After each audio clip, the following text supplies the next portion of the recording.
The Bitterroot Mountains don't forgive mistakes. They just keep them.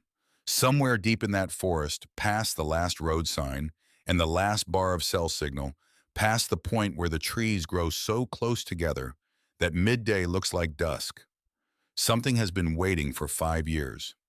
Not an animal, not a storm, something worse, something patient. The kind of secret that needs a specific person to find it in a specific moment before the wrong hands reach it first. The forest doesn't know a boy is coming. It doesn't know he has a map his father left him. It doesn't know about the dog. And it certainly doesn't know about the plane hidden in a fold of land so remote that nature has nearly finished swallowing it whole. But he's already walking, and the clock has already started. Part 1, The Last Drive. He was 16 years old. He had a backpack, a pocket knife, a hand-drawn map, and a dog. That was it. That was everything. Flint was a golden retriever, 4 years old, fur the color of dark honey, built like something that had survived harder things than most people would believe just by looking at him. He sat pressed against Sawyer's left side in the back seat of the car, warm and solid and breathing slow. Like he always did. Like the world outside the window was nothing worth worrying about. Sawyer wished he could do the same. He was watching the road signs instead. Not because he was curious, because he was counting, memorizing, filing every junction and route number away in the part of his brain that his father had trained quietly and carefully over years of camping trips and early mornings and patient explanations about how to read land the way you read a face. Dale Briggs used to say, "A man who can read the land will never be truly lost." Sawyer held on to that sentence the way you hold a flashlight in a dark room. Not because it fixes anything, just because it gives you something to point at. Morton was driving. His mother sat in the passenger seat. She hadn't turned around once in the last 2 hours. Her hands were folded in her lap. Still. Too still. Like someone trying very hard not to move at all. Sawyer noticed that. He noticed everything. The thing about Morton Hale was that he never raised his voice. He didn't need to. He was the kind of man who operated in small, precise moves. The kind who rearranged a room so slowly you didn't notice until you were standing in the corner wondering how you got there. He had come into their lives 14 months after Dale disappeared. Quiet, helpful, so helpful. Carrying grocery bags, fixing the gutters, saying the right things at the right volume in the right rooms. Sawyer's mother, Karen, was tired. She had been tired for a long time. Not lazy tired, grief tired. The kind that sits in your chest and makes even simple decisions feel like lifting something heavy. Morton made things feel lighter. For a while. Then the small moves started. Dale's truck sold. Insurance money. Karen, more practical. Dale's workbench in the garage dismantled. We need the space, it's just sitting there. Dale's tools, box by box, gone to a man Morton knew who paid cash and never came back. Sawyer watched each thing disappear. He didn't say much. He was learning even then that the way to understand Morton wasn't to argue with him. It was to watch him. Study what he moved toward. Study what he needed cleared out of the way. And then there was Flint. The dog eats more than it's worth. Morton said it one evening in February, standing in the kitchen doorway watching Flint eat from his bowl with the same expression he used when he looked at utility bills. Sawyer was doing homework at the table. He didn't look up, but he heard everything. His mother made a small sound. Not quite disagreement. Not quite agreement. The sound of a woman who was tired and trying to keep the peace and had been doing both for so long she'd forgotten which one she actually believed in anymore. Sawyer put his pencil down on the table. Carefully. Deliberately. Flint lifted his head from the bowl, looked at Sawyer, then went back to eating. "It's fine," Sawyer told himself. "It's fine. He's just talking." Except Morton didn't just talk. That was the thing about him. He talked about things, first let them sit, let everyone get used to the sound of the idea, and then slowly, methodically, he made them real. Sawyer went to his room that night and sat on the floor next to Flint and put his hand on the dog's side and felt him breathe. He thought about his father. He thought about the notebook his father had left behind, a slim black thing with a rubber band around it.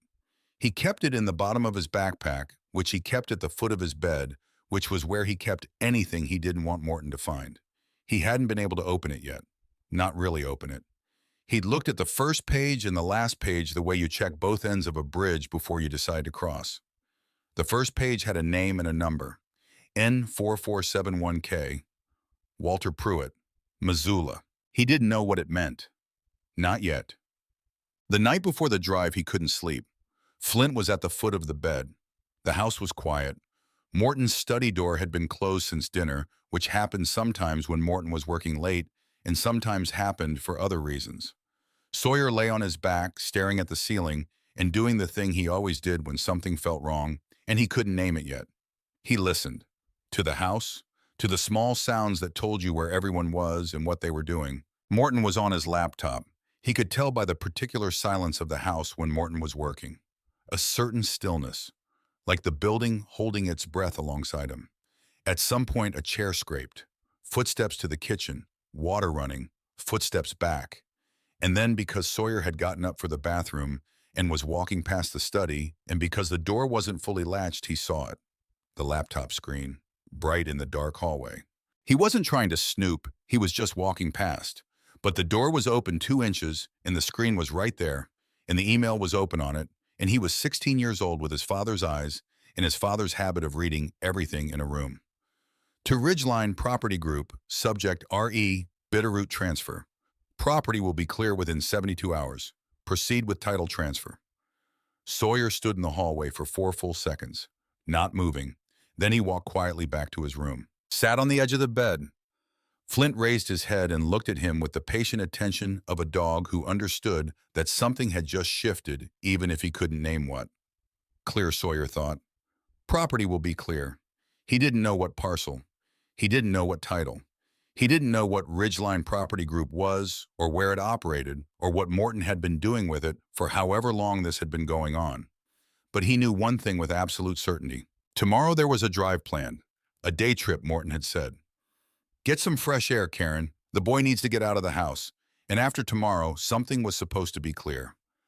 Sawyer didn't sleep that night. He packed instead. Methodically, quietly, like his father had taught him. Dale's toolkit, a small canvas roll with a flathead, a Phillips needle nose pliers, a utility knife, electrical tape, and 2 zip ties. Dale used to say you could solve 80% of the world's mechanical problems with those 7 things and a little patience. The toolkit had lived in Dale's truck for years. When the truck was sold, Sawyer had taken it before Morton could catalog it with everything else. The topographic map of Bitterroot Valley. Same story, same rescue operation. The notebook. 6 protein bars. Flint's travel bag with 2 days of food and his collapsible water bowl. The small LED flashlight and 3 extra batteries. 2 iodine water purification tablets that had been sitting in a camping kit since a trip with Dale 3 summers ago. He didn't pack like someone going on a day trip. He packed like someone who had read an email and decided to be ready for the honest version of what was actually happening. He sat on the edge of his bed with the packed bag between his feet and Flint's chin on his knee and thought with the deliberate clarity he'd learned from Dale. Maybe I'm wrong. Maybe this is nothing. Maybe tomorrow I'll feel stupid for packing like this. He hoped he was wrong. He had never hoped harder for anything in his life. Morning came gray and cold. April in Montana. The kind of cold that doesn't have drama to it. Steady, patient. Just there the way mountains are. Just there. Morton made coffee. Karen made toast. Sawyer ate and didn't talk. Flint sat under the table near Sawyer's feet, which is where he always sat, which is where he had always sat since he was 8 weeks old, and Dale had brought him home in a cardboard box lined with an old flannel shirt. This dog's going to be something, Dale had said that day, watching the puppy investigate the kitchen floor with enormous seriousness, nose working overtime on every tile edge and cabinet base. He's already something, Sawyer had said. Dale had laughed. That particular laugh, low and a little surprised, the one that meant Sawyer had said something his father thought was actually true. He missed that laugh, the specific frequency of it, the way it made a room feel more solid. He was still thinking about it when Morton said, "Ready to go?" And Karen said, "Sure," looking at her coffee cup. And Sawyer said nothing at all. He picked up his backpack, clicked Flint's leash, and they walked out to the car in the gray April morning. Mom, 2 hours and 40 minutes of driving. Sawyer tracked it all as he always tracked things. US 93 south from Missoula, then east on a state road whose number he memorized, then a smaller road, then a narrower one, Gravel starting about 40 minutes after the state road, the sound of it changing under the tires from smooth hum to irregular percussion. Trees getting denser, signs getting fewer. The world outside contracting slowly the way things do when you're being taken somewhere specific, and the person driving knows exactly where they're going and has decided not to share that information. Flint put his head on Sawyer's lap about 30 minutes in. He stayed there for the rest of the drive. Sawyer kept his hand moving slowly over the dog's ears, steady and automatic. Not for Flint's comfort, for his own. Morton didn't speak. Karen looked out her window at the passing trees with the expression of someone watching something they've already accepted and are trying not to think about too carefully. The gravel road got rougher. The trees pressed closer on both sides, their branches beginning to meet overhead, filtering the light into something dim and fragmented. And at a certain point, about 2 hours and 38 minutes in, Sawyer quietly pulled the topographic map from his bag, unfolded it across his knees, studied it in the diminished light, and matched the terrain he could see through the windows to what was printed on the paper. His stomach dropped. Remote, heavily forested, no cell service. Nearest paved road 14 miles west. He folded the map, put it in his jacket pocket, not the bag, someplace he could reach it in one motion. Looked at Flint. Okay, he thought. Okay, we're doing this. The car stopped without warning. No reason given, no announcement.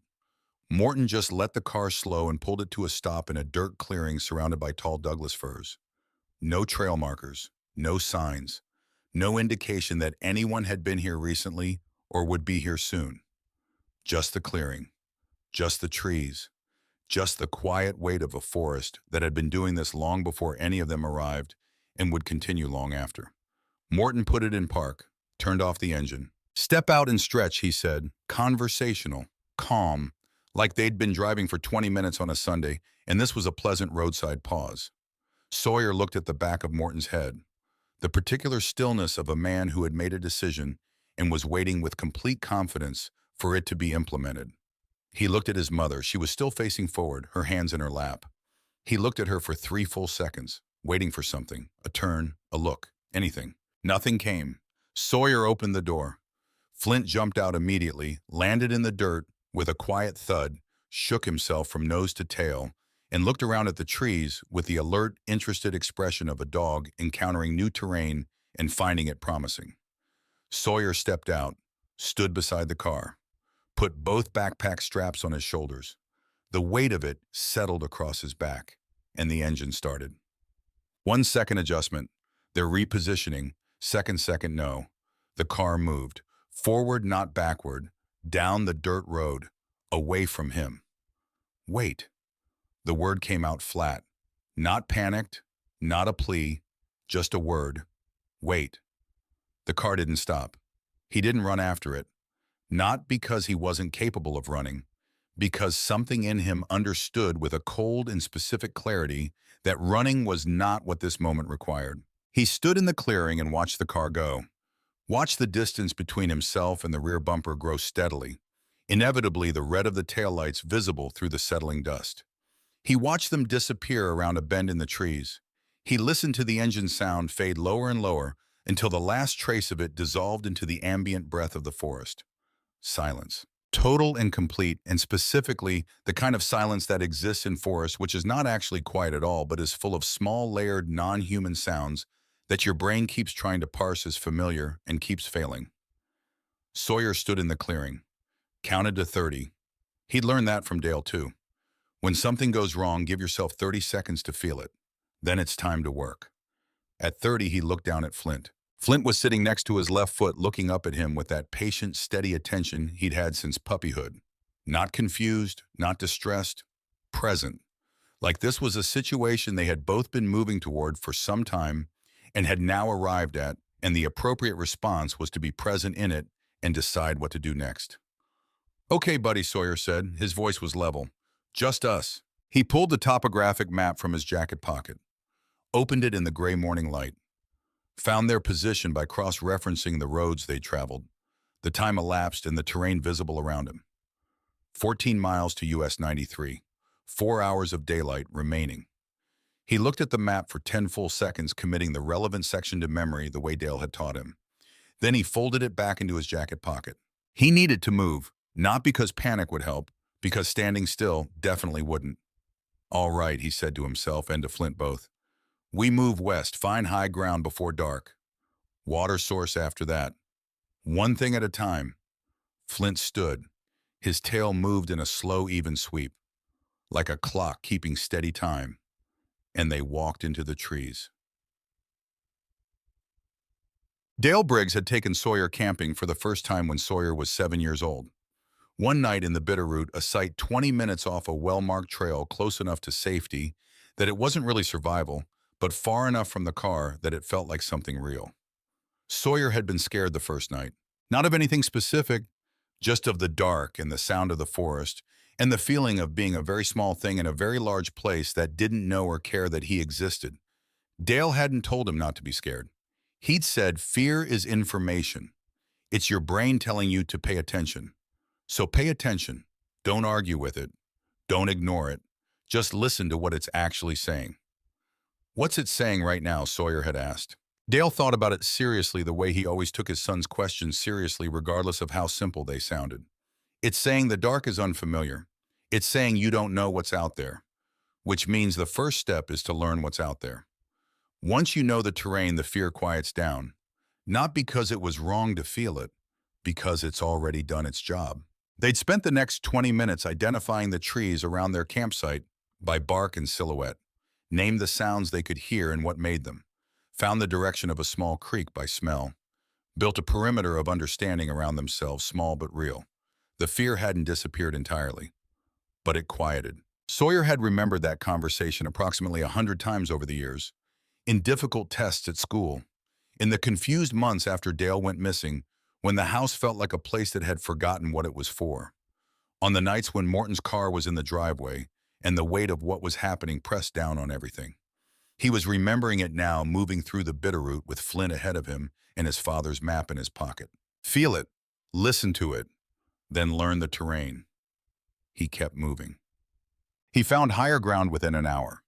A natural ledge formed by old rockfall, years of accumulation and settling, creating a flat area with a large boulder behind it that would break the north wind and retain some warmth through the night. Good sight lines in 3 directions. A small depression in the stone nearby held a puddle of snowmelt, clear and cold-smelling. He crouched next to it and tested it. Cold. Clear. No organic smell. He drank, carefully, gave Flint the collapsible bowl and filled it twice. Then he sat with his back against the boulder and his knees pulled up and looked at the forest descending below the ledge, and thought in the deliberate sequential way Dale had taught him about exactly what he knew and what he could do with it. Morton had brought him here on purpose. The email property will be clear within 72 hours. Clear meaning no Sawyer. Clear meaning the person who would eventually, inevitably start asking uncomfortable questions about Dale's estate was no longer present to ask them. The land. Dale had owned a parcel somewhere in the Bitterroot. Sawyer knew this vaguely, the way you know things adults mention without explaining fully. Dale had bought it years ago. Something about wanting to build a cabin eventually. Never got around to it, never sold it. It was in Dale's name, which meant after Dale was declared legally dead, the land would pass through his estate to Karen, who was married to Morton. And Morton had a company called Ridgeline Property Group that was apparently in the business of transferring land titles. And the parcel Dale had owned had apparently become worth transferring. Oh, Sawyer thought. He understood it then. Not all of it, but the shape of it. This wasn't random cruelty. This was business. Precisely planned, carefully executed business. Getting the one person who might eventually ask inconvenient questions out of the way in a manner that couldn't be directly traced back to Morton Hale. Just a family camping trip that went wrong. Tragic. These things happen in remote areas. The boy wandered off. They searched, of course they searched. If Sawyer wasn't found, he said it out loud to make it real. So we need to get out of this forest. We need to find a way to make sure what Morton did doesn't just disappear with us. Flint put his nose against Sawyer's knee. One thing at a time, Sawyer said. High ground check. Water check. Now we need to understand what we're dealing with before we decide which direction to move in the morning. He pulled the notebook from his bag, held it in both hands. He'd looked at the first page before. Many times, the number, the name. N4471K, Walter Pruitt, Missoula. He'd always stop there. The rest of the notebook felt too much like crossing a line, too much like admitting that Dale had written these things down because he'd expected something might happen. Too much like knowing instead of simply and endlessly wondering. But wondering was no longer a luxury he could afford. He turned on the flashlight at low setting, shielded the light with his body, and read. He went through the notebook page by page slowly in the shelter of the boulder and the Bitterroot dark. Most of it was Dale's work notes. Survey coordinates, equipment maintenance logs, entries about flight conditions over the valley. Nothing that meant anything to Sawyer immediately, but he read it all the way Dale had taught him to read a room, looking for the detail that was different from the others. He reached the last page and stopped. Across the bottom of the page, barely visible against the aged paper, a strip of clear tape. Old tape yellowed until it nearly matched the paper, which was why he'd missed it in daylight. Under the low flashlight beam, the seam was obvious. He worked the tape loose carefully, taking his time. A small, folded note fell out. He opened it. Dale's handwriting. Cramped and certain, the handwriting of someone who wrote quickly and with intention. Sawyer, if you're ever lost, trust Flint. Your grandfather trained him for exactly this. That was all. No date, no explanation, no context for what this meant, or why Dale had hidden it, or what grandfather, or what exactly this referred to. Just that sentence folded into the last page of the notebook, sealed under old tape. Sawyer read it 3 times. Then he looked at Flint. Flint was already looking at him, that quiet, steady attention turned fully on Sawyer's ears, slightly forward, waiting. "What did Grandpa do with you?" Sawyer said very quietly. His grandfather, Douglas Briggs, had died when Sawyer was 12. He'd been a quiet man like Dale, more comfortable in the field than in conversation. He'd worked in search and rescue for years, Sawyer knew vaguely, but the details had never been explained in full. What exactly did he train you for? No answer from Flint, of course. Just the forest breathing around them and Flint warm against his side, and Dale's handwriting in his hand, and 14 miles to the nearest road. He made camp the way Dale had taught him. Not elaborate, just sufficient. Fir boughs cut with the utility knife layered thick enough against the rock to provide insulation from the cold ground. The emergency space blanket he'd thought to pack wrapped around his shoulders. Flint pressed against his left side, sharing warmth with the easy generosity of a dog who has never questioned whether it's his job to keep the people he belongs to alive. He ate 1 protein bar, saved the rest. He didn't sleep well, but he slept. Morning came like a slow exhale. Gray first, then pale gold in strips through the firs, the kind of mountain dawn that doesn't care if you slept or not, that arrives on its own schedule and asks nothing of you. Sawyer was up before full light. He drank the rest of the snowmelt, gave Flint his morning portion of food, ate another protein bar. 4 left. He needed to find a creek soon. He'd made a decision in the night, not west yet. The notebook, the number N4471K in the first page, that number was an aircraft registration. He was almost certain of it because Dale had been a pilot, because Dale had flown a specific plane for years before upgrading, because the alphanumeric format was exactly the FAA registration format Dale had taught him once over breakfast as a piece of aviation trivia. N4471K was a plane. And whatever else Dale had left behind, he'd left that number in the first line of the first page for a specific reason. Sawyer stood at the edge of the ledge in the early morning light and looked at the topographic map. There was a draw running east-northeast from his position, following a subtle ridgeline that opened into a wider basin about 3 miles out. Dense old-growth canopy, no marked trails, the kind of terrain that would hide something effectively. The kind of terrain that would hide something intentionally. "All right, Flint," he said. Flint was already standing, already oriented northeast, as if he'd made his own decision in the night and was simply waiting for Sawyer to arrive at the same conclusion. "Lead," Sawyer said. They moved for 2 hours. Sawyer tracked direction by sun angle and map. Flint moved slightly ahead, not pulling on the leash he wasn't wearing, not wandering, just present and directional, nose working constantly, ears rotating to catch sounds from multiple vectors. There were no trails. There were deer paths, which were different things, entirely subtle impressions in the undergrowth that went where deer needed to go, rather than where humans would plan to go. Sawyer used them when they aligned with his direction and stepped off them without hesitation when they didn't. They crossed a small creek. He refilled his water bottle, treated it with one of the two iodine tablets, waited the required time, drank. Flint drank directly from the creek with the uncomplicated practicality of an animal who understood water chemistry precisely well enough to know he didn't need to. They kept moving. And then Flint stopped. Not a gradual slowdown, a complete immediate stop. Right foreleg raised slightly, ears fully forward, no longer rotating, nose locked northeast. Sawyer stopped beside him, listened. Wind in the upper canopy, birds, the ordinary sounds of a mountain forest going about its business, the distant sound of water moving somewhere to the northeast.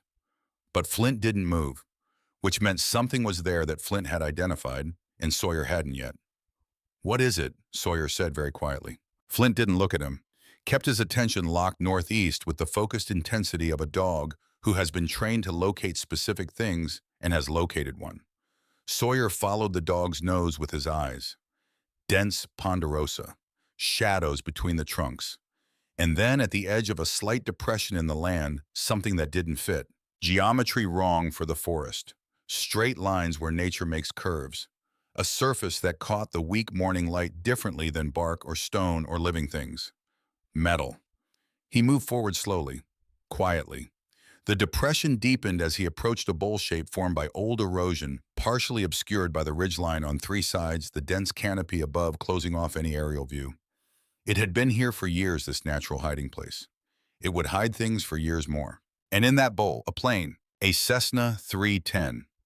He knew the shape because Dale had flown one for 3 years before upgrading to a newer model and had spent considerable time explaining its systems and characteristics to Sawyer during long drives and quiet evenings. 2 engines, one on each wing. Both wings present, but the left one sheared at the engine mount. The engine itself half buried in the earth 20 feet away, where it had traveled at impact and stopped. The fuselage intact, sitting at an angle with the nose lower than the tail, the right main landing gear collapsed beneath it. Vines had threaded through the cracked windshield frame. A young lodgepole pine, maybe 8 or 9 years old by its height, had grown up through the opening where the left engine nacelle used to be. The plane had been here a long time, long enough for the forest to begin the slow process of absorbing it. Flint moved toward it without hesitation, his gait shifting from search mode to something purposeful and certain, as if arriving somewhere he'd been heading toward for a long time. Sawyer followed his heart, doing something complicated in his chest. Because he already knew. Even before he got close enough to see the registration numbers on the fuselage, he already knew what he was going to find. He used the flathead screwdriver from Dale's toolkit to scrape the lichen away from the fuselage near the nose. Beneath it, in the standard FAA registration format, the characters still clearly readable despite years of weather and growth. N4471K. He stood there for a moment, just stood there in the quiet of the depression while the forest did its indifferent, ongoing work around him. Flint sat down next to the fuselage, looked at Sawyer with an expression that could only be described on a dog's face as patient confirmation. "I've been waiting for you to catch up. We're here now." "This is Dad's plane," Sawyer said. Not a question. He didn't need to make it a question. He just needed to hear it said in the open air. This is where he crashed. 5 years. This plane had been here for 5 years, hidden in a fold of the bitterroot that you would only find if you knew exactly where to look. Or if you followed a golden retriever who had been trained by a man who spent 20 years learning this terrain on foot. Sawyer looked at Flint. "Grandpa trained you to find this," he said. Flint's tail moved. Once. Slow. A confirmation of something neither of them could fully articulate. He crouched down and put both hands on either side of Flint's face and looked at the dog, directly at those steady amber eyes that had been looking at him with this same patient, present attention for 4 years. "Good boy," he said quietly. "Really good boy." Then he stood up, walked to the entry door on the right side of the fuselage. It was partially open, the seal broken by years of temperature cycling, the hinges corroded but still functional. He put his hand on the frame, took one breath, pushed it open. Inside, the smell hit first. Dust, metal, old fabric, something faintly chemical that might have been hydraulic fluid once years ago, and was now just a residual trace of it, more memory than substance. The cabin seats were intact but severely deteriorated, the fabric split and sagging, the foam beneath it compressed and brittle. The instrument panel was dark and dead, several instruments cracked from the freeze-thaw cycling of 5 Montana winters. The floor was covered in a thin layer of debris leaves that had blown in through the damaged windshield, small twigs, a few stones. It looked exactly like what it was, an aircraft that had been sitting in a forest for 5 years. Sawyer stepped carefully over the debris, moving to the rear cabin. A Cessna 310 didn't have much rear cabin, just enough space behind the main seats for baggage and equipment, but it was there. Darker back here, further from the light coming through the cracked windshield. Flint stayed just inside the entry door, watching. Sawyer's eyes adjusted, and he saw it. In the rear starboard section of the floor, a panel, same material as the surrounding floor, same surface wear and oxidation. But the screws securing it were sitting slightly proud, slightly higher than flush on one side. Not damage, not settlement. The kind of thing you'd only notice if your father had spent years teaching you the difference between how a thing was built and how a thing was modified. Sawyer crouched next to it, ran one finger along the seam. The gap was tighter than the surrounding panels, deliberately tight. Someone had cut this section of floor out, modified the space below, and reinstalled it with new hardware and fresh sealant. The sealant had since aged to approximate the color of the original material, which was why it had lasted 5 years without being obvious. This wasn't crash damage. This was construction. Someone had built something under this floor deliberately carefully after the plane was already here. His father, Dale Briggs, had built something under this floor. And then Dale had given Flint to Douglas Briggs to train. And Douglas had trained Flint to find this plane. And Dale had left a note in his notebook telling his son if he was ever lost to trust the dog. He knew, Sawyer thought. He knew something might happen to him. So he built this, hid it where only the right combination of knowledge and guidance could find it. He sat back on his heels and let himself feel the weight of that for a full minute. His father had sat down somewhere and thought, if the worst happens, what will Sawyer need? And then he had built the answer piece by careful piece. Then he unrolled Dale's toolkit, selected the correct screwdriver, and began. The panel came free after 20 minutes. 4 screws, one of which was stripped and required the particular patience Dale had always advocated for stripped fasteners, steady incremental pressure at the correct angle, no forcing, no frustration, just physics and time. When it finally came free, Sawyer set it aside carefully, looked into the space below. A compartment, roughly 20 inches deep, insulated on all interior surfaces with closed-cell foam sealed against moisture with a combination of commercial sealant and rubber gasket material around the lip. The insulation and sealing had done their work. Inside, 2 more water purification tablets still in their sealed foil packets. A compact emergency Mylar blanket unused. A military specification MRE dated 2018, its vacuum seal intact. A Motorola handheld radio, its battery removed and stored separately in a small Ziploc bag to prevent corrosion. And a waterproof case, orange, hard-sided with a 4-digit combination lock. Sawyer sat back on his heels and looked at the lock. 4 digits. He thought about his father, about the things Dale considered important enough to remember, about the way Dale organized information, which was similar to the way Sawyer organized information, which was probably where Sawyer had gotten it. He thought about the camping trip to Glacier Park when Sawyer was 11 years old. 4 days, just the 2 of them, the summer before everything changed. Dale had talked about that trip for years afterward. That trip changed how I see this whole part of the state. That trip was when I understood what the land really is out here. The trip had started on July 14, 2009. Sawyer entered the digits. The lock clicked open. Inside the case, sealed in a heavy plastic bag, a sheaf of documents, financial records, contracts bearing his father's name, a printed email chain, multiple pages, several photographs of what appeared to be land survey documents and title records. Everything dated, everything organized in Dale's particular methodical way. And on top of all of it, a single handwritten page, Dale's handwriting. If you're reading this, something went wrong. The contents of this case are the reason why. Morton Hale and a company called Ridgeline Property Group have been using my name on a series of land transactions in Bitterroot Valley since 2017. I have not signed any of these documents. Every signature bearing my name is a forgery. The parcels involved include land I own, outright land, held in trust by other parties, who likely don't know their names are being used, and 3 sections with mineral rights that assessments have recently valued significantly higher than their historical worth. I confronted Morton about this in September 2019. He denied everything. He was calm about it. He's always calm about everything. 2 weeks after that conversation, I was scheduled for a routine survey flight over the valley. The flight did not go as planned. I believe that was not an accident. If I am not there to explain this to you in person, I'm sorry. Take everything in this case to Walter Pruitt, 412 Higgins Avenue, Missoula, Montana. Walter is an attorney. He is a friend. He knows to expect someone. He will know what to do. I built this as carefully as I could. I hope it is enough. I love you, Sawyer. More than I've ever been good at saying out loud. But I hope I've been good at showing it. Dad. Sawyer read the letter twice. Then he sat in the back of his father's broken plane in the middle of the bitterroot forest and held the paper carefully in both hands and did not move for a long time. Outside wind moved through the canopy in long, slow waves. Flint came to him quietly without being called, without any signal that Sawyer was aware of giving. He pressed his head against Sawyer's arm and stayed there. Sawyer put his face down against the top of Flint's head. Just a minute.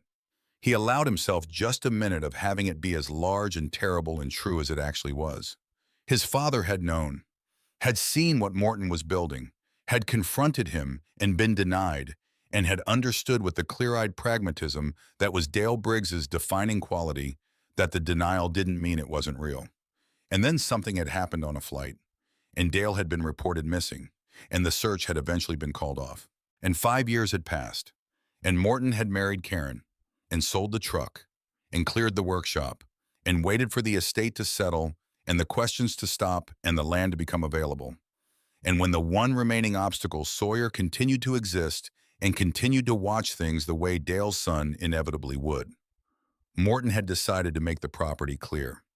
Sawyer lifted his head, wiped his face with the back of his hand. He had what he needed. He knew what he was dealing with. He needed to get out of this forest. He needed to get to Missoula. He needed to find 412 Higgins Avenue before Morton had time to realize the plan had gaps in it.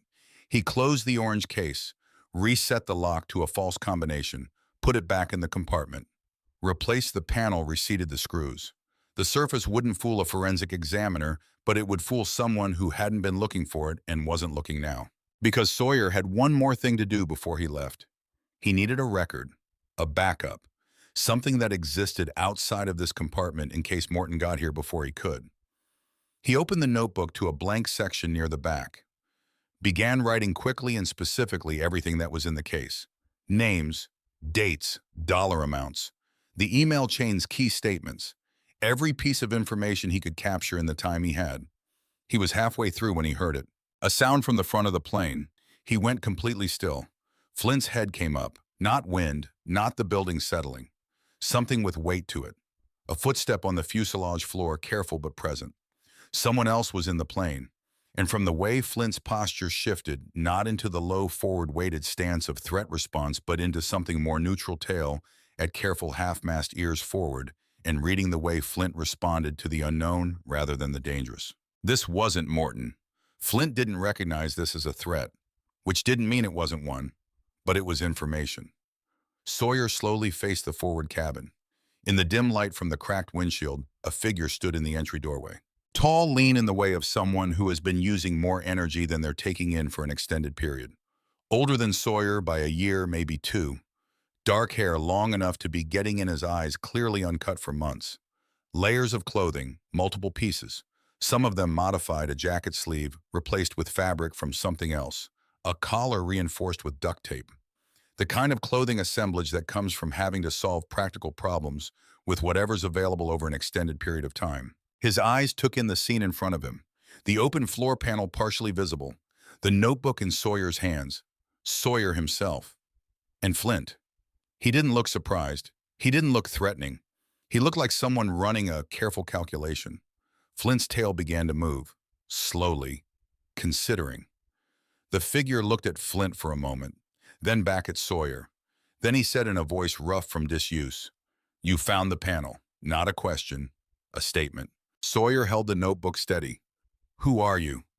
The boy in the doorway was quiet for a moment, making a decision. Then he said, "I've been trying to open that panel for 6 weeks. Didn't have the right tools." He glanced at the canvas toolkit roll still lying open beside Sawyer. then back at Sawyer. "I'm Remy," he said. "I've been out here for 11 weeks." He paused. "You look like you just got here." Sawyer looked at him. This boy with the careful eyes and the problem-solved clothing and the voice of someone who had been their own only company for a very long time. "Yesterday," Sawyer said. Remy nodded once. "They leave you." The directness of it landed somewhere specific in Sawyer's chest. Not painful, just exactly true. "Yes," Sawyer said. Remy nodded again. "Me too," he said. And for a moment they simply looked at each other across the dim interior of a broken plain in the middle of the Bitterroot Valley, and Flint sat between them like a comma between two halves of a sentence that was still being written, his tail moving in that slow, steady sweep. The forest breathed around them. Sawyer thought one thing at a time. This is the next thing. Part 2. What the Wreckage Kept. Remy Ashford did not shake hands. He stepped into the rear cabin, looked at the open floor panel, looked at the notebook in Sawyer's hands, looked at Flint. Then he sat down on the deteriorated remains of the rear bench seat with the ease of someone who had long since stopped treating unfamiliar spaces as unfamiliar. 11 weeks. Sawyer did the math. 11 weeks was 77 days. 77 days in the Bitterroot without proper shelter, without another person to speak to, without any guarantee that the situation was going to resolve itself in a direction that included survival. 77 days was not nothing. It was a specific kind of endurance, the kind that changed the way a person held themselves, the way a person's eyes moved through a room, the way a person calculated before speaking. Flint walked over to Remy and sniffed his knee with the professional thoroughness of a dog gathering information. Remy looked down at him. Something in his expression shifted slightly, not softening exactly, more like a window opening 1 inch in a room that had been sealed for a long time. He put one hand on Flint's head. Flint's tail swept. "Your dog," Remy said. Statement, not question. "His name's Flint." "Good name." Remy looked up. "What's yours, Sawyer?" Remy nodded, filed it, moved on because names were practical information rather than the opening of a social ritual. "What's in the case from them?" Sawyer looked at him for a measured moment. This boy he had known for approximately 5 minutes in a broken plain in a remote forest in the specific aftermath of the worst decision an adult had ever made about him. Every instinct Dale had given him said verify before you trust. Watch behavior before you believe words. But Remy's behavior was already speaking. 11 weeks alone and he was composed. Not performing composure for an audience, not trying to impress, not manufacturing distress to generate sympathy. He'd simply sat down, assessed the situation, asked direct questions. That was the behavior of someone who had been taught one way or another to keep their head. And to Sawyer, that was the clearest thing a person could communicate without saying anything about themselves at all. "Documents," Sawyer said. "Evidence involving land out here and a man named Morton Hale."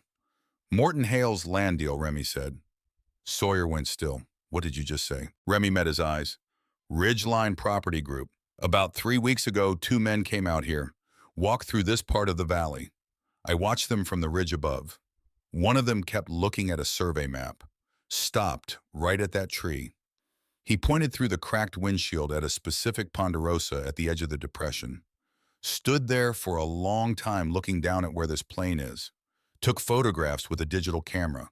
He saw the plane. He saw it," Remy confirmed. "Didn't come in. Looked at it from the edge of the depression, took his photographs and left." Sawyer stood up. Morton knew about the plane. Had known for some time apparently. Had come to confirm its location, but hadn't come in to retrieve whatever was inside.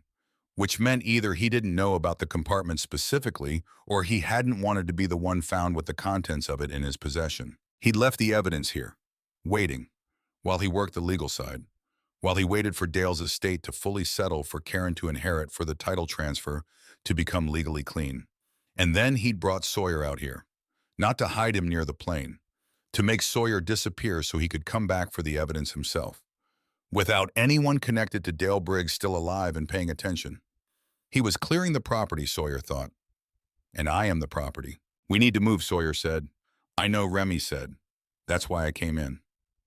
Remy had been watching the ridges. He explained this with the clipped efficiency of someone describing operational decisions rather than telling a story as they quickly redistributed weight between Sawyer's pack and Remy's own arrangement a rain poncho repurposed as a bag with paracord webbing, compact and functional.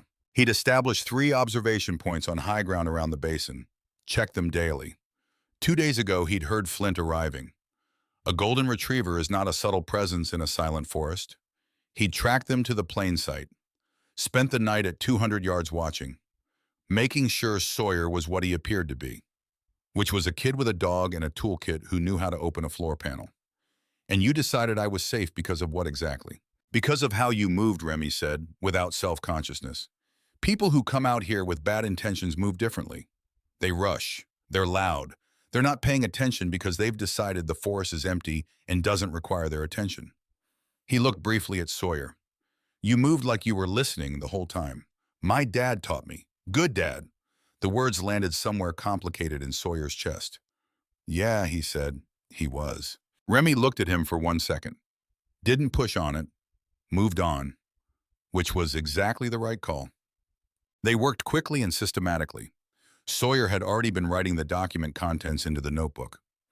He continued now, reading the key information aloud, while Remy wrote simultaneously in his own small weathered notebook, a second copy distributed backup. Not a perfect reproduction, but a record. The names, the dates, the dollar amounts, the key statements from the email chain. Enough to corroborate the originals.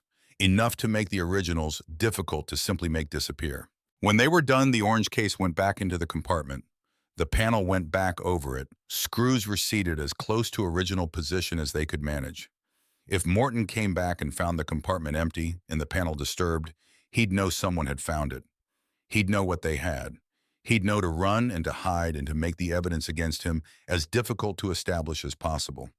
But if Morton came back and found everything apparently as he'd left it, he'd open the case himself. He'd have it in his hands. Which is better for us, Remy said. Because then he's the one found with it, Sawyer said. They looked at each other across the rear cabin. The understanding was fast, clean. You think like this a lot, Remy said. Do you? Yeah. Then we're probably going to be all right. The radio. Sawyer had noted it when he first inventoried the compartment. A Motorola handheld, a model at least 10 years old, but built with the solid construction of professional equipment rather than consumer electronics. Battery stored separately, which was the correct method for long-term storage, preserving cell capacity by preventing parasitic drain. He examined it with the focus Dale had taught him, the focus that looked at a thing for what it actually was rather than what you hoped it was. You know radios, Remy asked. Theory. My dad was a pilot. You learned the theory. Does it work? Batteries stored correctly, so probably. Range and frequency will depend on our position relative to terrain features. He inserted the battery. The unit powered on. Low battery indicator lit but on. Remy exhaled just slightly, the smallest release of tension. But Sawyer caught it because he was Dale's son, and Dale had taught him to catch small things. The radio found 2 usable frequencies from their position. One was empty static, the other had voices. Sawyer held it at low volume and listened. The signal came through in fragments terrain, interrupting transmission. A few words, then static, then a few more. The site by Thursday at the latest. Can't leave it open any longer than just make sure everything is handled.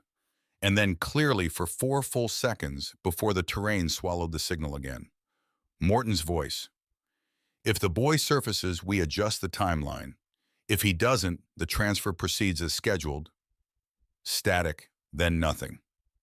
Sawyer lowered the radio. Thursday, Remy said. Today is Tuesday, Sawyer said. 48 hours, maybe less. Exactly less if Morton heard the radio signal we just put out. He thought about it.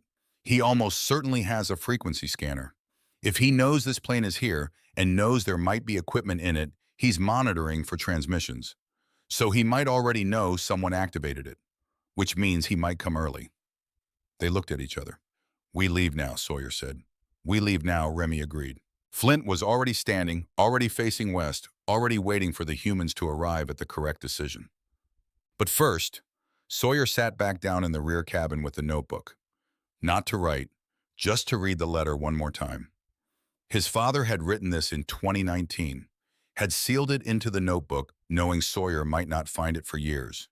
Had built this entire system, the hidden compartment, the trained dog, the lawyer in Missoula, the coded combination, all of it on the chance that his son might someday need it. Not because Dale expected to disappear, because Dale was the kind of man who prepared for the thing he hoped would never happen. The same way he'd taught Sawyer to always carry a compass even when you knew the trail. The same way he'd made sure the truck had a full emergency kit even for short drives. I hope I've been good at showing it.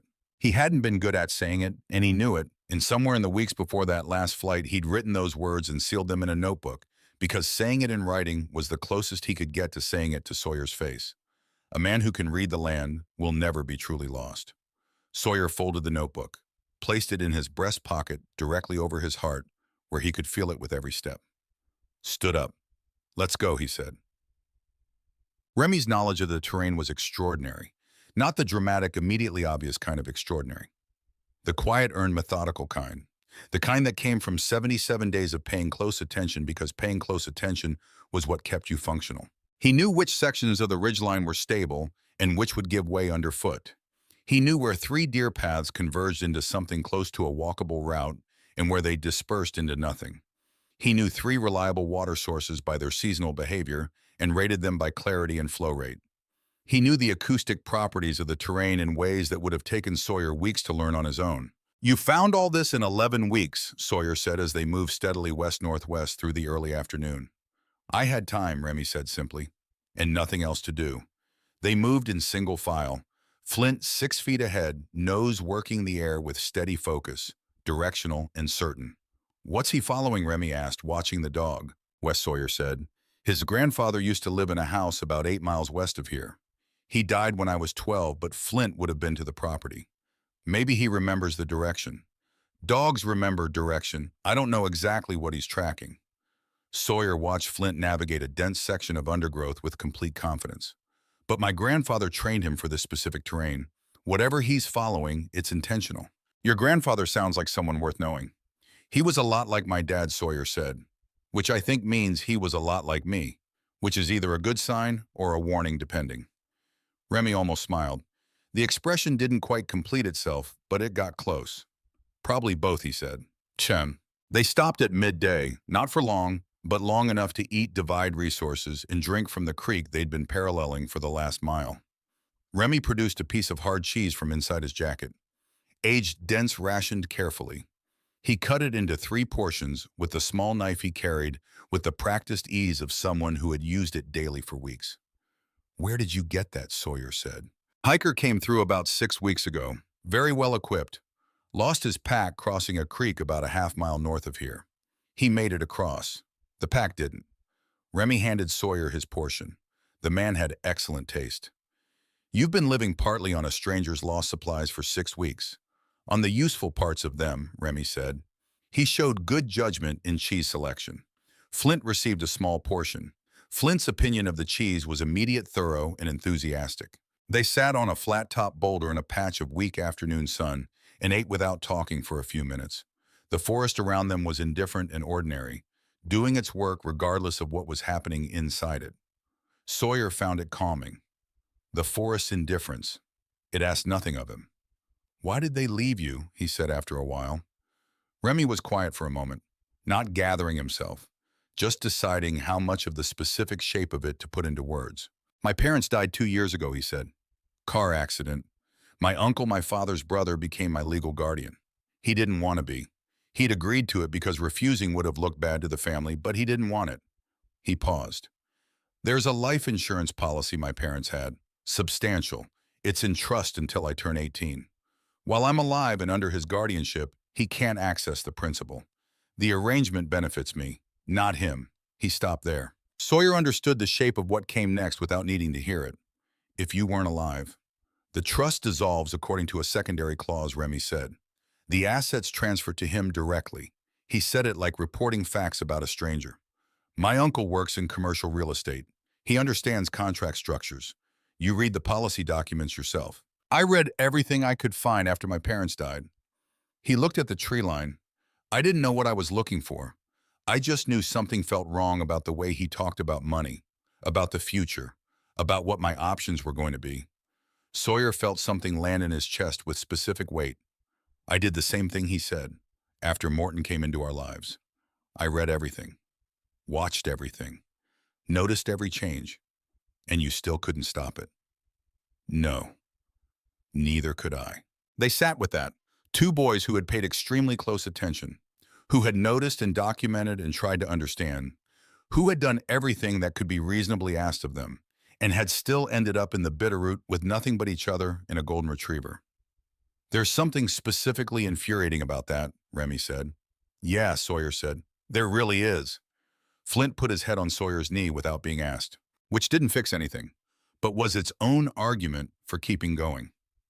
Remy's shelter was a granite overhang 3 miles from the plane site, not constructed, natural, a ledge of stone that projected far enough to keep rain off a sleeping area with a raised section of ground beneath it that drained well and a sight line to the south that let you see anyone approaching from the direction of the nearest vehicle access point.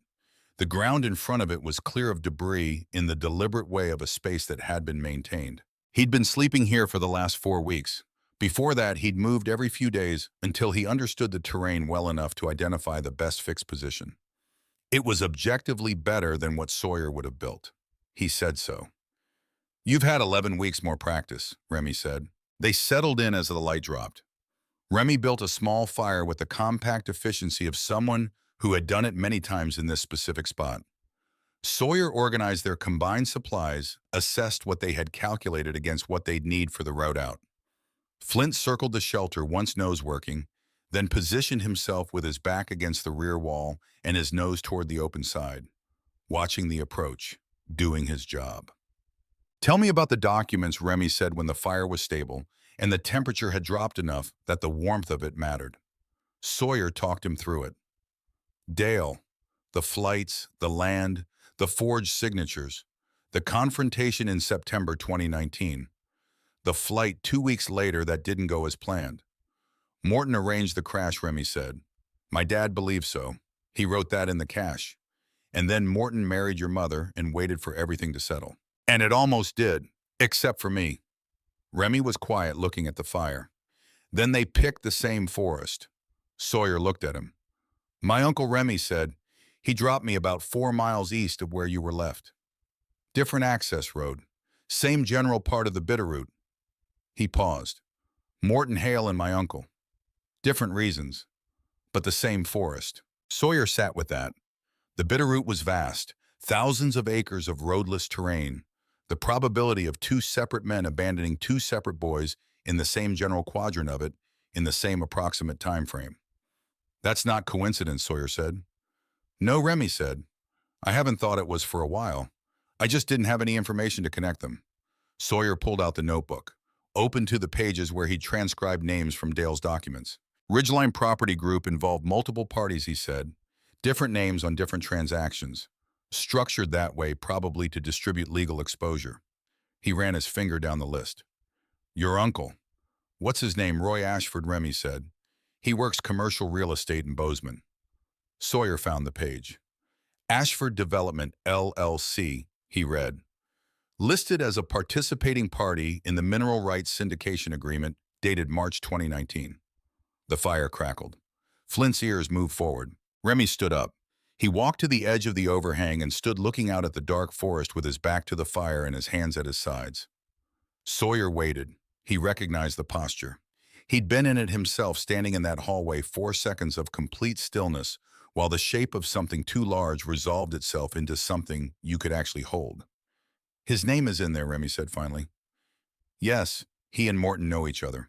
They've been in business together since at least March 2019, before either of us was out here. And they chose the same forest, because this is the land the deal is built around, Sawyer said. And we were both in the way of it. Remy turned back. His face in the firelight was controlled and still in the way of someone who had already done most of their feeling about this in the abstract, in the weeks of suspecting without being able to confirm, and was now simply receiving the confirmation. Okay, he said. He sat back down, picked up his portion of their shared food, ate it with the methodical focus of a person who has learned to separate the emotional from the functional when the functional is what's immediately required. Sawyer watched him. You've been doing that every day out here, haven't you? Sawyer said, deciding to keep going. Remy looked at him. You have to, he said. Otherwise you don't. How do you keep making that call? Remy thought about it. Not performing, thought actually thinking. I keep a picture of the other side, he said finally. Not detailed, just out. Somewhere that isn't here. When things get hardest, I don't try to imagine the whole solution. Just that there is one. And I keep moving toward it. Sawyer nodded.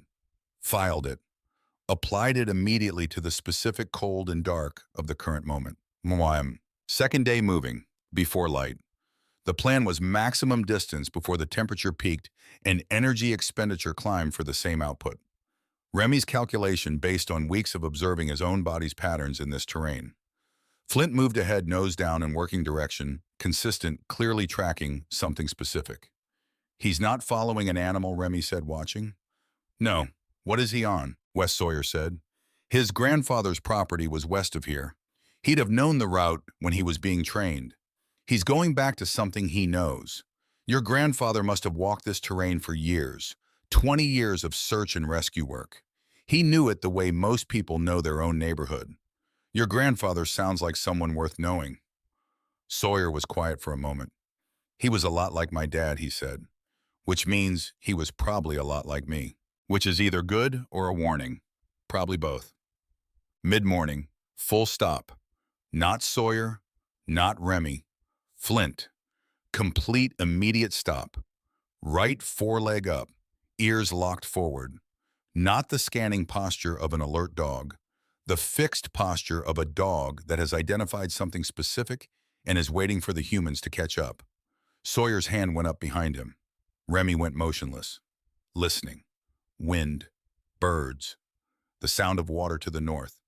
Then, footsteps, 2 sets, deliberate, coming from the southeast. Remy had already identified their position, a boulder formation to the left, a gap between 2 faces of granite, large enough for both of them and Flint, with a clear view of the small clearing ahead.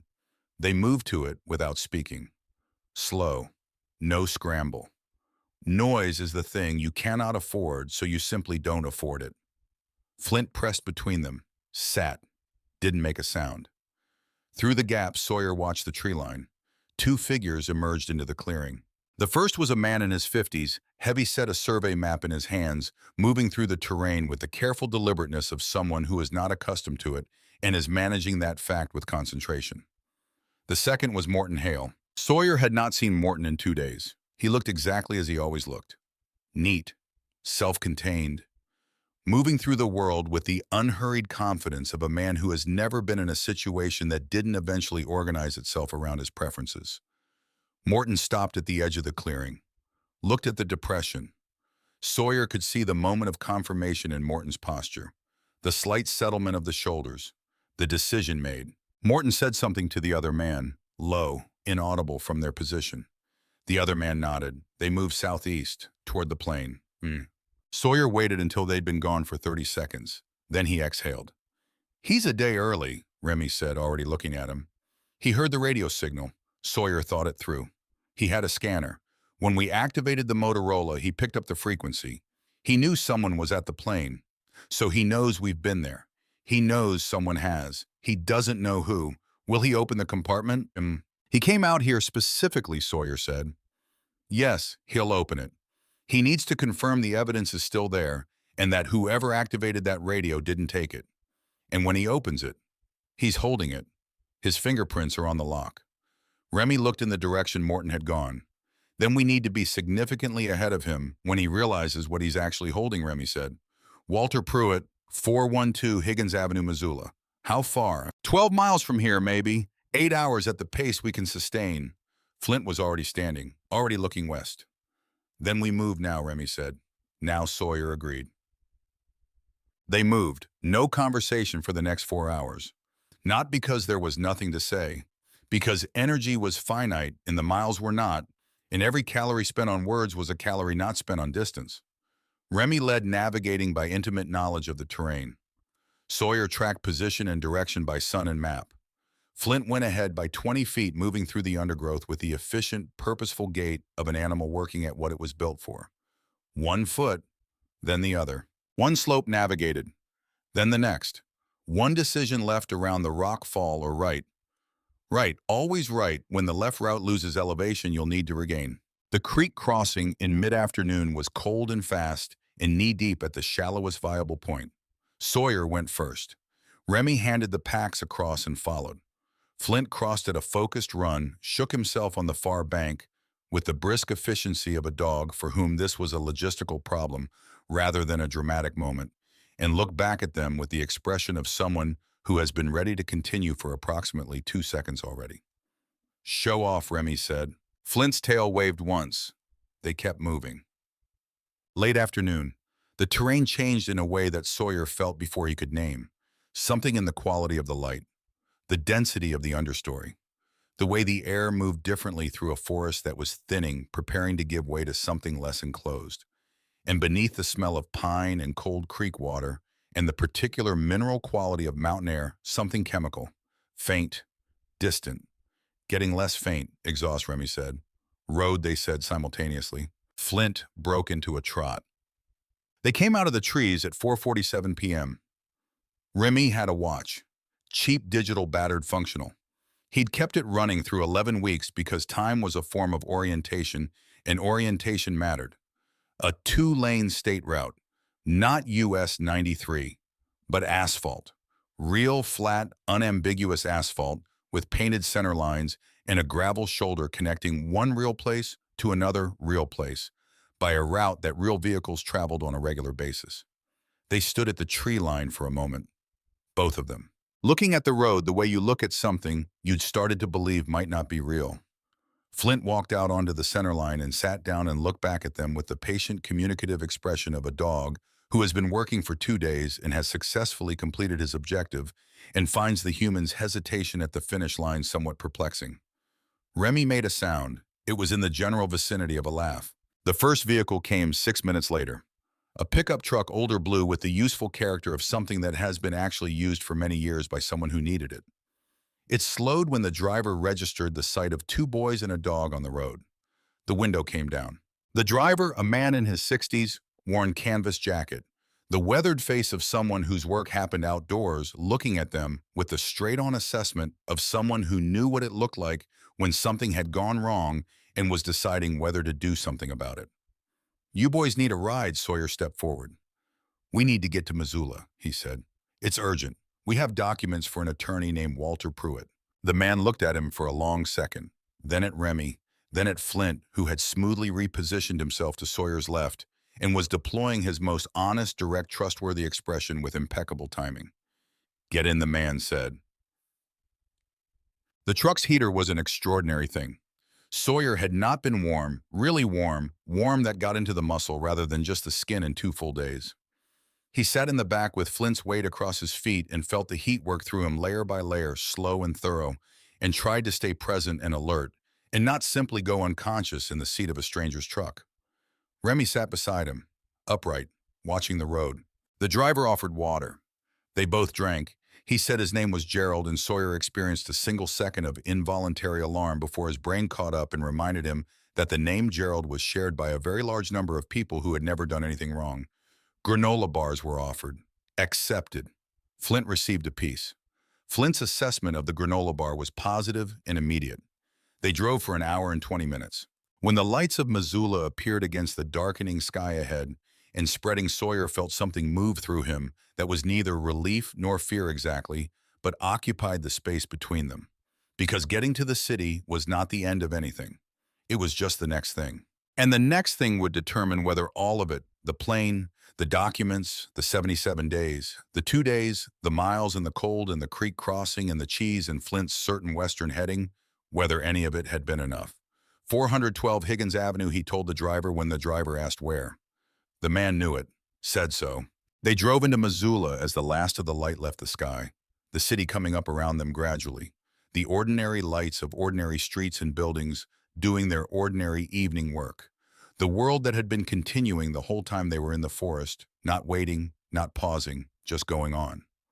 Flint put his head on Sawyer's knee. Sawyer put his hand on Flint's head. Remy looked out the window at the city with the expression of someone who had stopped believing they would make it out, and then had made it out anyway. Almost, Sawyer said, quietly, to no one in particular. Remy heard it. Almost, he agreed. The truck turned onto Higgins Avenue. and Missoula received them both. Part 3. The Things Fathers Leave Behind. 412 Higgins Avenue was a narrow building that had been there long enough to stop trying to look like anything other than what it was.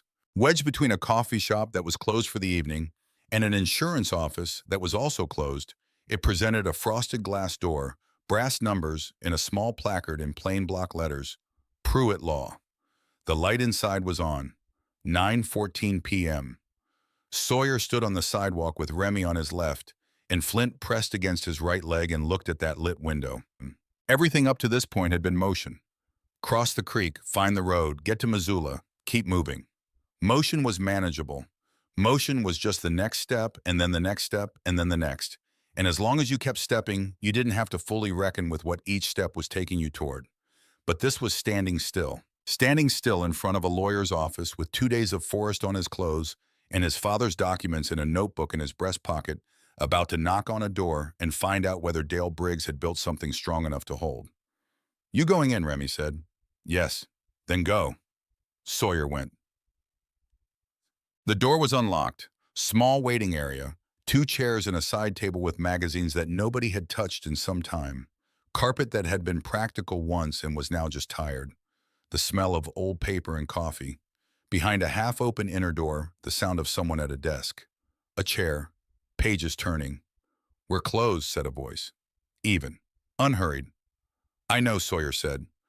"I'm looking for Walter Pruitt." A pause. "That's me. My name is Sawyer Briggs.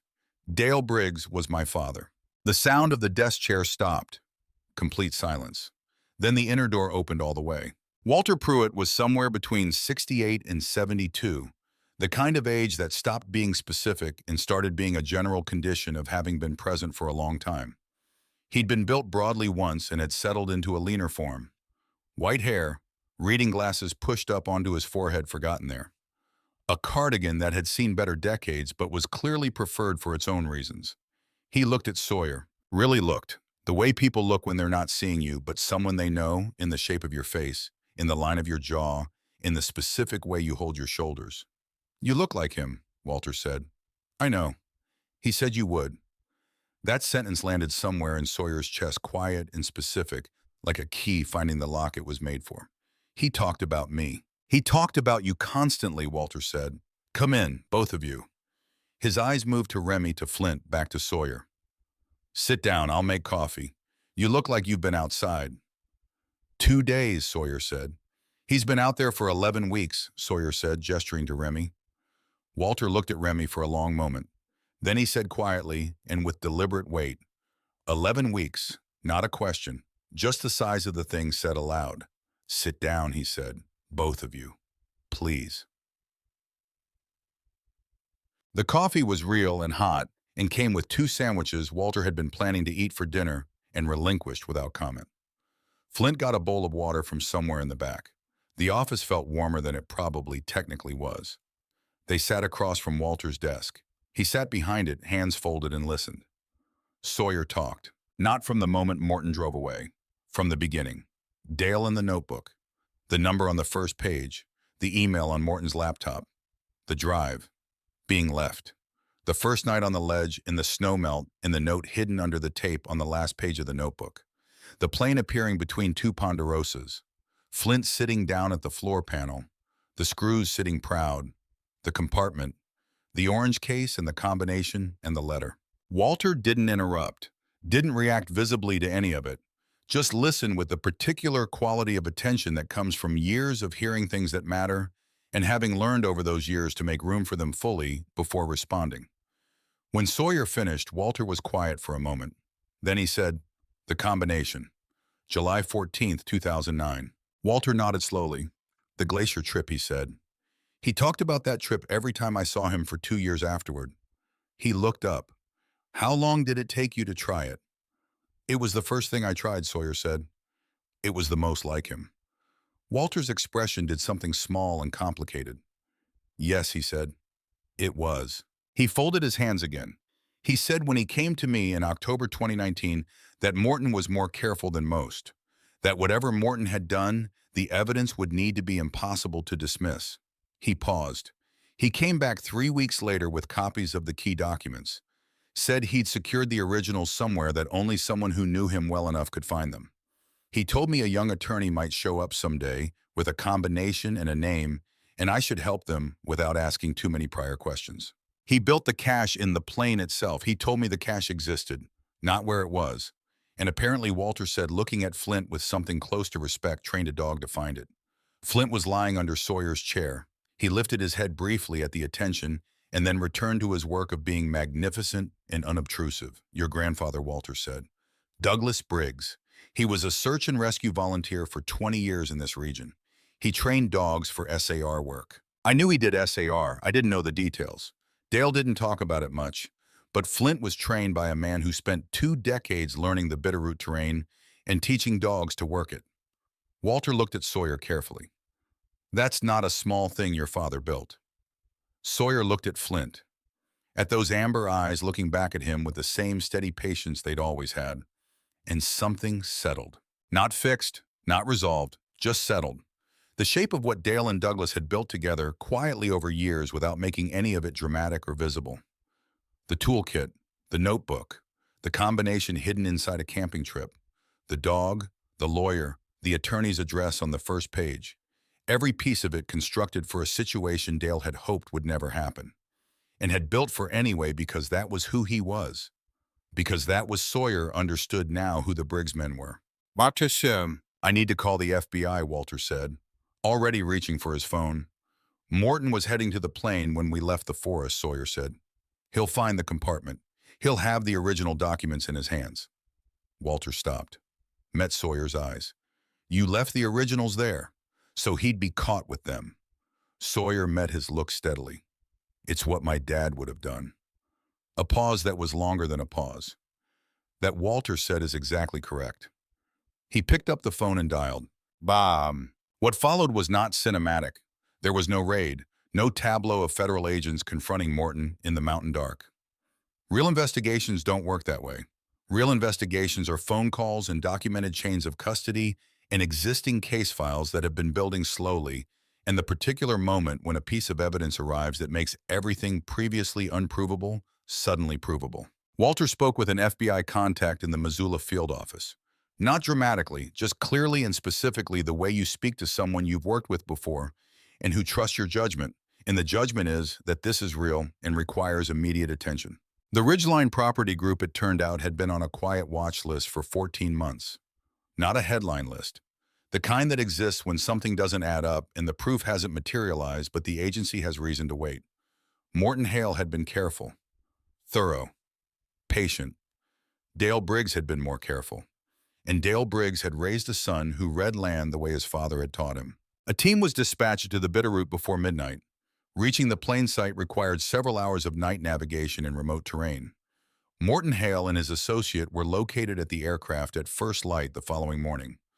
Morton was in the process of removing the orange case from the compartment when agents reached him.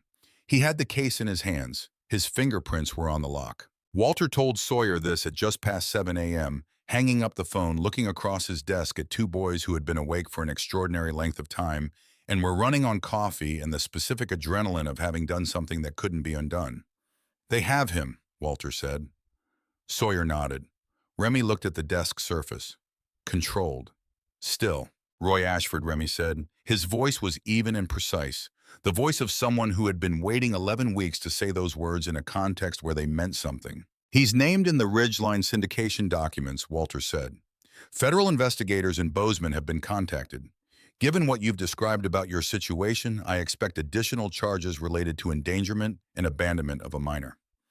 He met Remy's eyes. He will not be your guardian going forward. That process begins today. Remy nodded. Once. Then he looked at the window, at Higgins Avenue doing its ordinary morning business outside the glass. People walking, a delivery truck, the coffee shop next door opening. Sawyer didn't say anything. Didn't offer a hand or a word about things being okay. He'd known Remy for less than 3 days, but he understood with reasonable certainty that what Remy needed right now was a moment for the thing to be true without anyone trying to reshape it into something easier. So he let him have it. Sean. Walter made more coffee, produced crackers from somewhere, and set them on the desk without ceremony. They sat in the office as the morning came properly through the windows, and Sawyer answered Walter's specific questions about the documents, the names he'd transcribed the email chain's key statements. Practical sequenced, working through it the way Dale would have worked through a problem.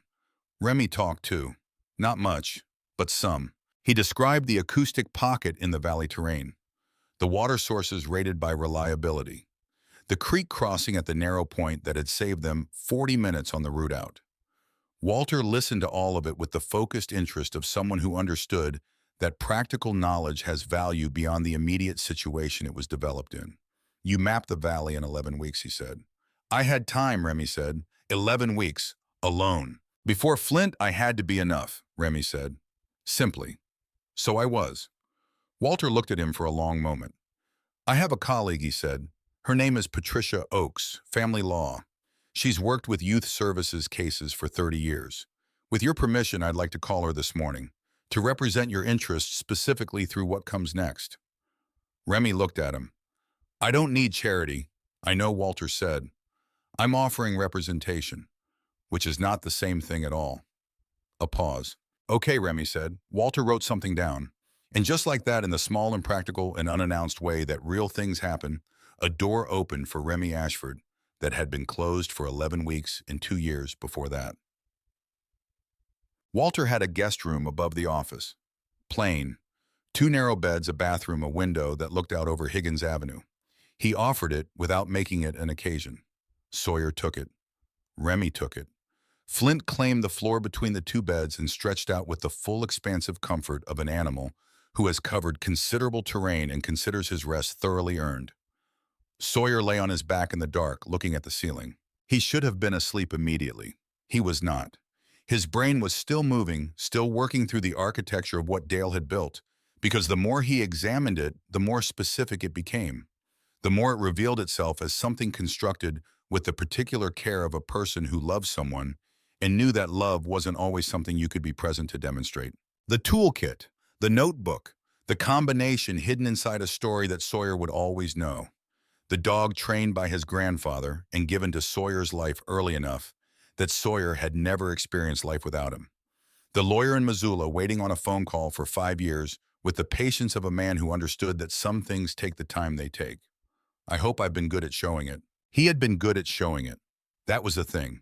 He'd been extraordinarily good at showing it in every piece of this system he'd built, in every contingency he'd prepared. He'd just never said it clearly out loud in the simple declarative way that would have let Sawyer carry it around in a form he could access anytime. He trusted me, Sawyer thought. He built this whole thing on the assumption that I would be stubborn enough and careful enough and his enough to find it and use it correctly. He fell asleep with that in his hands. Morning, gray light through the window. Flint was already awake, sitting next to Sawyer's bed, watching him with the patient expression of a dog who has been up for some time and has made a philosophical peace with waiting. Hi, Sawyer said. Flint's tail moved. Once, a greeting. Remy's bed was empty, neatly made because of course it was. Sawyer found him downstairs in Walter's waiting area, coffee mug in hand, reading one of the old magazines with the complete absorbed focus of someone who has been without printed material for 11 weeks and is not taking a single word of it for granted. Sleep, Sawyer said. Some. Walter up on the phone since 6. Remy turned a page without looking up. He doesn't seem to stop. Sawyer poured coffee from the pot Walter had left on the small table and sat across from Remy. The ordinary sounds of a Tuesday morning in Missoula came through the windows.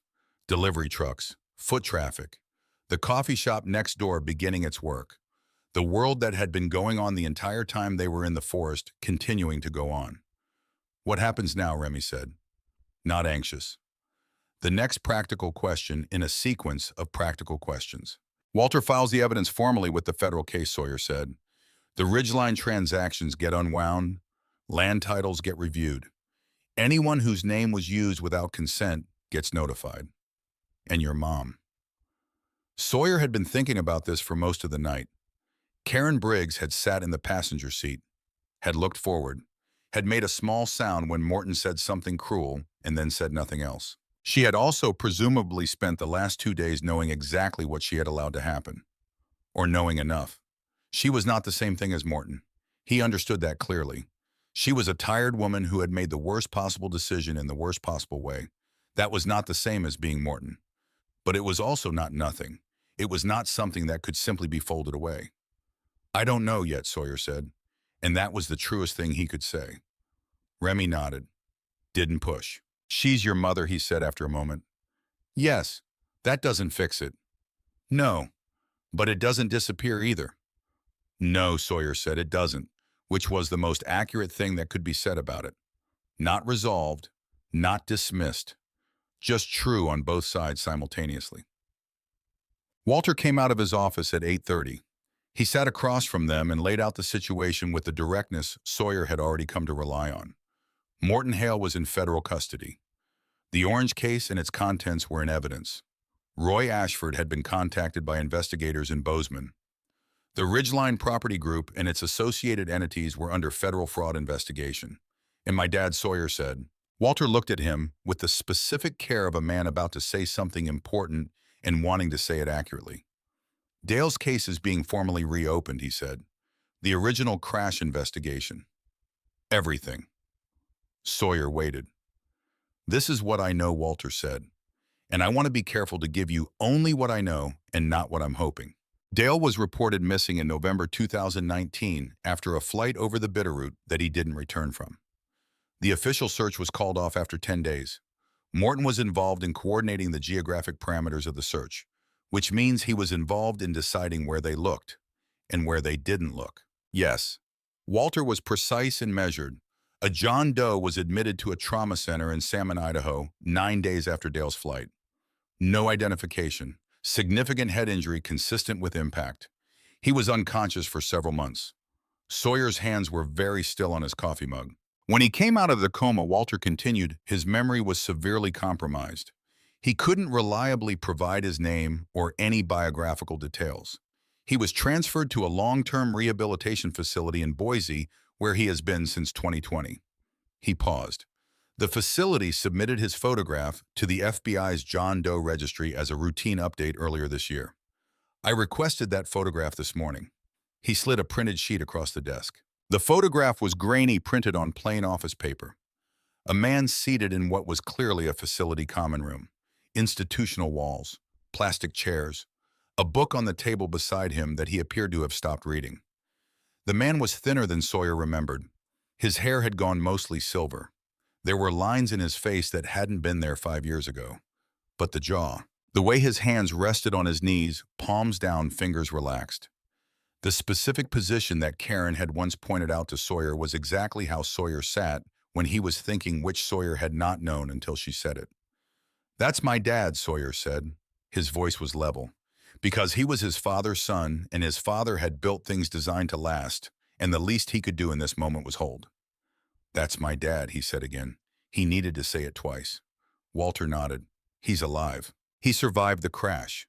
We believe so. We believe the crash was survivable, and that Dale survived it and made his way out of the terrain on foot, which would have taken several days and would explain the nature and timing of the John Doe admission in Salmon."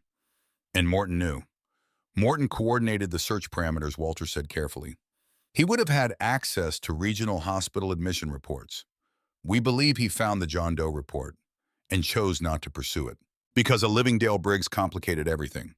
A living Dale Briggs could potentially recover his memory, could testify, could return, or couldn't, if the injury was severe enough, if the memory never came back, if Dale Briggs spent the rest of his life in a facility in Boise without knowing who he was.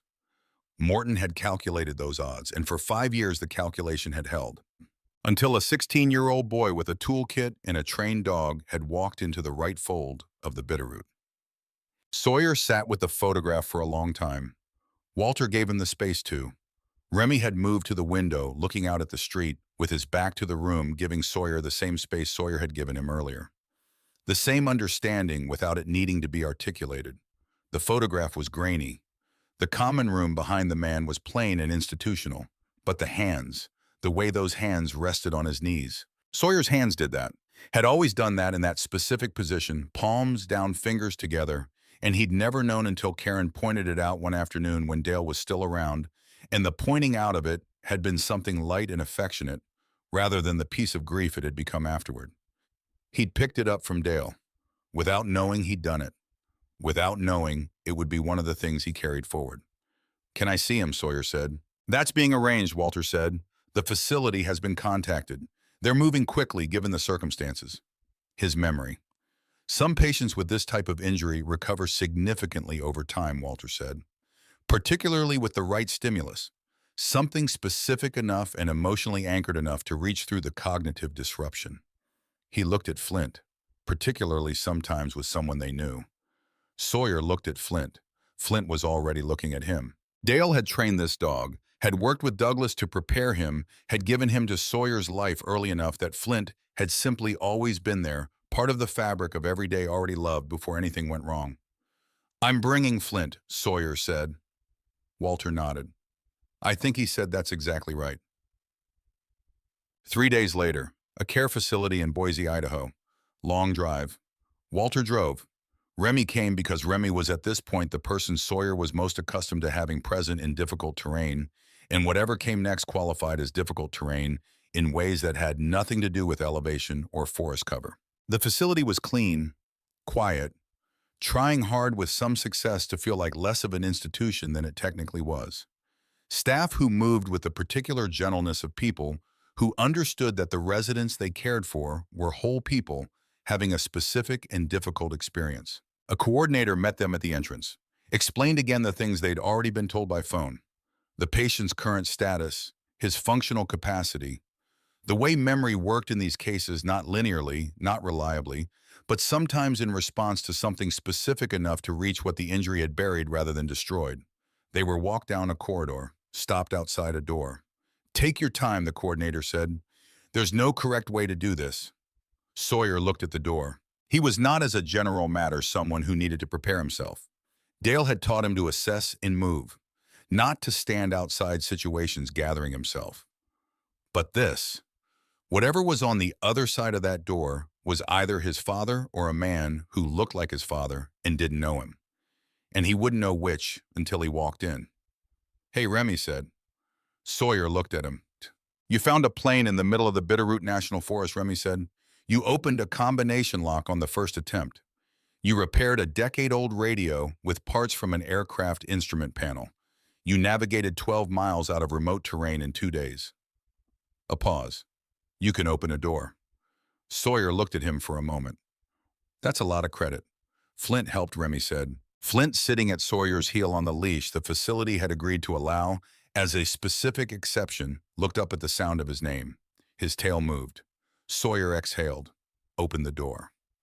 The room was small, a window with afternoon light, a bed with the kind of covers that communicated institutional care without warmth, a chair, a small table with a book on it, the spine worn from handling. The man in the chair was looking at the window when they came in. Thinner than the photograph had suggested, the face more lined than Sawyer's memory of it, 5 years of a difficult experience written into the skin. The hair almost fully silver now. But the jaw, the line of the shoulders, and the hands resting on his knees, palms down. He turned when they entered, looked at them. His eyes were clear, alert. Whatever the injury had taken, it hadn't taken the awareness, the quality of attention, the way he took in new information and registered it. He looked at Remy first, then at Sawyer, and went still. Not recognition, something before recognition. The feeling of reaching for something that's very close, almost there, just at the edge of what the mind can access. "Hi," Sawyer said. His voice was steady. "I'm Sawyer," he said. "Sawyer Briggs." Something moved across the man's face. Deep water shifting, something moving toward the surface from a long way down. "I brought someone with me," Sawyer said. He unclipped Flint's leash. Flint walked forward. No performance, no rush, no attempt to be anything other than what he was. He moved with the steady, quiet certainty of an animal who knows exactly what his job is and has known for a long time and is simply doing it. He walked to the chair, put his nose against the man's hand, and waited. The man's hand came up slowly and settled on Flint's head, with the weight of something that had been done 10,000 times. The precise, unconscious placement of a hand on a dog's head in exactly the way that hand had always placed itself there, regardless of what the mind could currently access. Because the body remembered what the mind was still reaching for. Muscle memory. Those hands had trained this dog, had worked alongside Douglas Briggs to teach him every route through this terrain, had rolled a canvas toolkit and unrolled it, had folded a topographic map and left it in a glove box and meant for it to be found. Those hands knew Flint. The man looked at the dog, then looked up at Sawyer, and his eyes, which had been clear and searching since they walked in, did something different. They filled. Not with tears exactly, with something that had been waiting in a very small room for a very long time and had just been given a way out. Sawyer, the man said. One word, just the name, but the way a name can be said when it is the first true thing someone has said in years. What came after was not a scene from a film. It was not recovery, not a sudden reassembly of 5 lost years, not Dale standing up and walking out and resuming himself without interruption or cost. It was a man and a boy in a small room with a dog between them, while a damaged memory worked its slow, uneven, deeply nonlinear way back toward what it had always contained. Dale remembered things in pieces. The glacier trip, the combination, the way Sawyer held a screwdriver, which was the way Dale held a screwdriver, which was apparently something Dale had noticed and found significant. He remembered Douglas, remembered training Flint, the specific work of it, the routes, the commands. He remembered slowly and with long, uncertain gaps why. He didn't remember Morton with any clarity. Not yet. That would be a long process, careful and measured, working with his care team and the investigators over time. But he remembered the notebook. First page, Dale said. His voice came in the halting cadence of someone finding some words easily and others only after effort. Walter's name. I found it, Sawyer said. And the last page. Yes, the tape. Yes. Dale looked at him. Something in his expression that was entirely specifically Dale. What took you so long, he said. Dry, quiet. Sawyer made a sound that was in the vicinity of a laugh. I wasn't ready before, he said. Dale nodded, like that was the right answer. Like that was in fact the only answer. They sat there for a while, the three of them, in the afternoon light of the small room, the world outside going on in its indifferent way. And Flint sat with his chin on Dale's knee, and Dale's hand moved slowly over Flint's ears, and somewhere in the architecture of that gesture was a man and his father and a dog, and 20 years of a family learning how to love each other in the particular way they were built to love each other. I built it for you, Dale said finally. Not because I thought you'd need it. He stopped, started again. I needed to know, if the worst happened, that you'd have a way through. You trusted me with it, Sawyer said. You're my son. 3 words. Carrying everything. 5 years of a small room and a damaged memory, and a forest that had hidden both a plane and a truth, and a boy with a toolkit who had found both of them. Sawyer looked at his father. His father looked at him. Flint pressed closer to the chair, and they stayed there while the afternoon moved through the window at its own pace, and the world outside continued, and it was enough. 6 weeks later, a Tuesday morning in early summer, Boise at this time of year had a warmth to it that felt considered not the aggressive heat of a city, but the settled warmth of elevation at a latitude where summer arrives thoughtfully. Dale was walking, steadily with a physical assurance that had come back faster than the cognitive recovery in some respects, and in other respects the cognitive had surprised the doctors in the directions it chose to return. He knew Sawyer's face the moment the door opened. Had started over these 6 weeks to find Walter's voice on the phone familiar, to find the shape of the situation familiar in ways that connected unevenly to what he'd been before. He was not who he had been. He was becoming someone who contained who he'd been, which was a different and in some ways harder project, and was nonetheless happening. Sawyer was staying at the family guest house associated with the facility. Temporary, practical. The next thing, while Walter worked through the legal landscape of what came after, which was considerable and was being worked through with the same thorough patience Walter apparently applied to everything. Morton Hale had been indicted on multiple federal counts: fraud, forgery, conspiracy, and charges related to the circumstances of Dale's disappearance. The Ridgeline Property Group had been dissolved. Every transaction bearing Dale's forged signature was under legal review. The mineral rights syndication that had made this all worth doing was unwinding.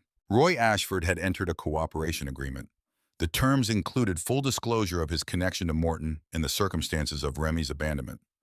Additional charges related to endangerment of a minor were proceeding separately. Karen Briggs had not been charged. The investigation had determined she had known Morton wanted Sawyer removed from the household and had not known or had chosen not to know the specific nature of what the Bitterroot was meant to accomplish. That distinction was legally significant even if it was morally complicated. She had called, twice, left messages in the careful voice of someone who understood that sorry was not a solution and was saying it anyway because there was nothing else available. Sawyer had not called back yet. He would eventually. He was almost certain of that. She was his mother, and that was not a thing that went away regardless of what had happened. But eventually was not yet, and yet was not today. And today he was sitting on the steps of the guest house in the early summer morning, and that was enough. Remy Ashford. Patricia Oakes had taken his case with the focused energy of someone who had been doing this for 30 years and had not lost the appetite for it. The insurance trust was under review. Roy Ashford's guardianship had been formally terminated. A couple in Missoula named Frank and June Halloran had been working with the foster system for several years. Frank was a former park ranger who had strong opinions about terrain navigation and expressed them with genuine enthusiasm. June had brought cookies to the first meeting. Remy had eaten 3 of them. For Remy, Patricia reported to Sawyer afterward that was the equivalent of a standing ovation. Frank and Remy had ended the first meeting in an actual conversation about the acoustic properties of the Bitterroot Valley terrain, 2 people who had each spent significant time learning the same landscape from different angles and found the overlap genuinely interesting. Remy had looked, Patricia said by the end of it, like someone who had stopped waiting for the other shoe to drop, which was not the same thing as relaxed, but it was the direction of relaxed. And that was not nothing. Hip time. The Tuesday morning, 6 weeks after the Bitterroot, Sawyer was sitting on the steps of the guest house in the early summer warmth. Coffee in both hands, Flint pressed against his left side, exactly as he'd always been warm and solid and breathing slow. The sun was coming up over the rooftops to the east. The air smelled like cut grass and the particular clean quality of a mountain city morning. He was thinking about his father, about the way Dale had said his name in that small room, the weight of 5 years compressed into 2 syllables, and the sound of them arriving finally at the right address. He was thinking about Walter, about the patience of a man who had kept a phone line metaphorically clear for 5 years because a friend had asked him to without knowing if that call would ever come. He was thinking about Douglas Briggs, who had spent 20 years walking this terrain, who had trained dogs to navigate it, who had taken one specific dog and prepared him for one specific purpose, without explaining any of that to the grandson who would receive that dog as a matter of ordinary love. He was thinking about all the things that had been built before he knew he would need them. The toolkit in the canvas roll, the name on the first page, the tape on the last page, a camping trip in the summer of 2009, a combination that opened with a memory instead of a number. None of it announced, none of it dramatic. All of it constructed quietly by men who were not good at saying things out loud, who showed what they meant in the choices they made and the things they prepared, and the patience with which they trusted the people they loved to eventually be ready for what they'd left behind.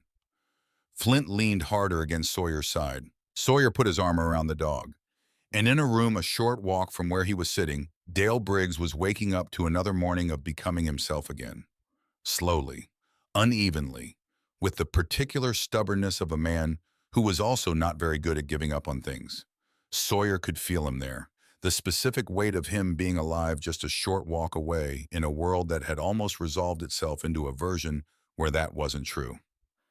He took a long breath of summer air, looked east at the morning coming.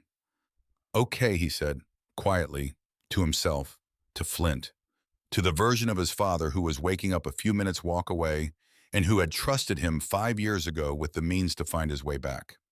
Okay. And the morning continued ordinary and unhurried, the way mornings do when the hardest part is over and what remains is simply the rest of your life, which is the only part that was ever going to matter.